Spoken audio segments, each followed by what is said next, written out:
ماں باپ کے ساتھ بھلائی کرتے ہو، اگر ان میں سے ایک یا دونوں تمہارے سامنے بڑھاپے کو پہنچ جائیں تو ان کو اف تک نہ کہنا اور نہ انہیں جھڑکنا، اور ان سے بات ادب کے ساتھ کرنا، اور عجز و نیاز سے ان کے آگے جھکے رہو اور ان کے حق میں دعا کرو کہ اے پروردگار، جیسا انہوں نے مجھے بچپن میں شفقت سے پرورش کیا ہے تو بھی ان کے حال پر رحمت فرما، جو کچھ تمہارے دلوں میں ہے تمہارا پروردگار اس سے بخوبی واقف ہے، اگر تم نیک ہوگے تو وہ رجوع لانے والوں کو بخش دینے والا ہے، اور رشتہ داروں اور محتاجوں اور مسافروں کو ان کا حق ادا کرو، اور فضول خرچی سے مال نہ اڑاؤ کہ فضول خرچی کرنے والے تو شیطان کے بھائی ہیں،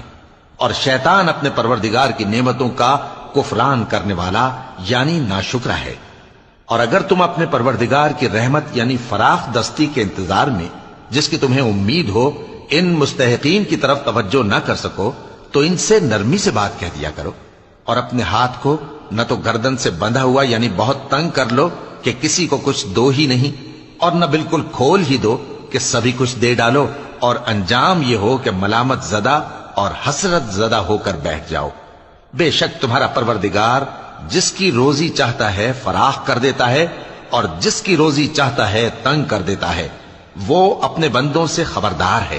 اور ان کو دیکھ رہا ہے۔ اور اپنی اولاد کو مفلسی کے خوف سے قتل نہ کرنا، کیونکہ ان کو اور تم کو ہم ہی رزق دیتے ہیں، کچھ شک نہیں کہ ان کا مار ڈالنا بڑا سخت گناہ ہے،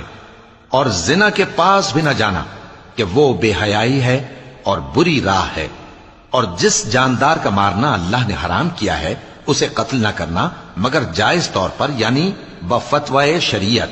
اور جو شخص ظلم سے قتل کیا جائے ہم نے اس کے وارث کو اختیار دیا ہے کہ ظالم قاتل سے بدلہ لے، تو اس کو چاہیے کہ قتل کے قصاص میں زیادتی نہ کرے کہ وہ منصور و فتح یاب ہے، اور یتیم کے مال کے پاس بھی نہ پھٹکنا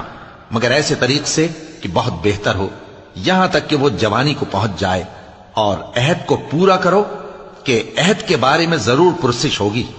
اور جب کوئی چیز ناپ کر دینے لگو تو پیمانہ پورا بھرا کرو، اور جب تول کر دو تو ترازو سیدھی رکھ کر تولا کرو، یہ بہت اچھی بات اور انجام کے لحاظ سے بھی بہت بہتر ہے۔ اور اے بندے، جس چیز کا تجھے علم نہیں اس کے پیچھے نہ پڑ کہ کان اور آنکھ اور دل ان سب اعضاء کے بارے میں ضرور باز پرس ہوگی، اور زمین پر اکڑ کر اور تن کر مت چل کہ تو زمین کو پھاڑ تو نہیں ڈالے گا اور نہ لمبا ہو کر پہاڑوں کی چوٹی تک پہنچ جائے گا، ان سب عادتوں کی برائی تیرے پروردگار کے نزدیک بہت ناپسند ہے۔ اے پیغمبر، یہ ان ہدایتوں میں سے ہیں جو اللہ نے حکمت کی باتیں تمہاری طرف وحی کی ہیں، اور اللہ کے ساتھ کوئی اور معبود نہ بنانا کہ ایسا کرنے سے ملامت زدہ اور راندہ درگاہ بنا کر جہنم میں ڈال دیے جاؤ گے۔ مشرکو، کیا تمہارے پروردگار نے تم کو تو لڑکے دیے اور اپنے لیے فرشتوں کو بیٹیاں بنایا؟ کچھ شک نہیں کہ یہ تم بڑی نامعقول بات کہتے ہو، اور ہم نے اس قرآن میں طرح طرح کی باتیں بیان کی ہیں تاکہ لوگ نصیحت حاصل کریں، مگر وہ اس سے اور بدک جاتی ہیں۔ کہہ دو کہ اگر اللہ کے ساتھ اور معبود ہوتے جیسا کہ یہ کہتے ہیں تو وہ ضرور عرش والے کی طرف لڑنے بھیڑنے کے لیے رستہ نکالتے، وہ پاک ہے، اور جو کچھ یہ بکواس کرتے ہیں اس سے اس کا رتبہ بہت عالی ہے۔ ساتوں آسمان اور زمین اور جو لوگ ان میں ہیں سب اسی کی تسبیح کرتے ہیں، اور مخلوقات میں سے کوئی چیز نہیں مگر اس کی تعریف کے ساتھ تسبیح کرتی ہے، لیکن تم ان کی تسبیح کو نہیں سمجھتے، بے شک وہ بردبار ہے، غفار ہے۔ اور اے نبی،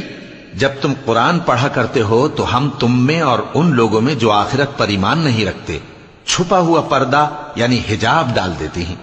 اور ان کے دلوں پر بھی پردے ڈال دیتے ہیں کہ اسے سمجھ نہ سکیں، اور ان کے کانوں میں ثقل پیدا کر دیتے ہیں۔